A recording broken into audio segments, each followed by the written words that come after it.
This CLIA Cruise TV episode is brought to you by Ponant, the leader in small ship luxury expeditions.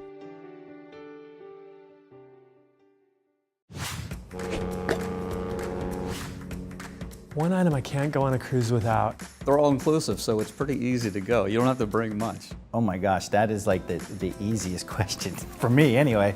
My sunglasses.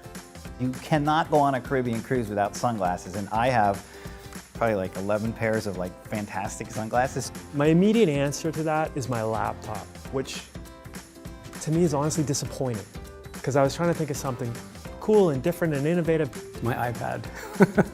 My iPad, that's a terrible thing to say. It's just like compact and has everything that you need. Even though I said I like to disconnect, it gives you the ability to connect on board, to do things, learn about what things are going on board the ship. Kind of a boring answer, sorry. It is sad. I know. My phone or my camera, because the memories you have to share are priceless.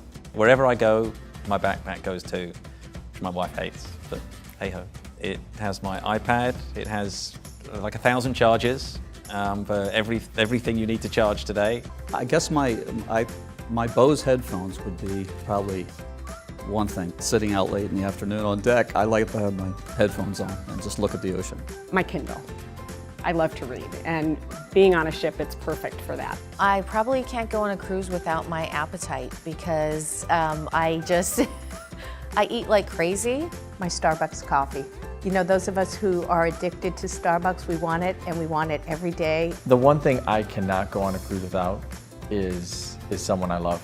The one thing I have to bring is my kids, because if I don't, then I'm never going to hear the end of it. I should say this of my husband. No, that's not true. I'm going on many cruises without him. It is my underwear. Maybe the underwear as well. Without my laptop, to be very honest. Or my iPhone.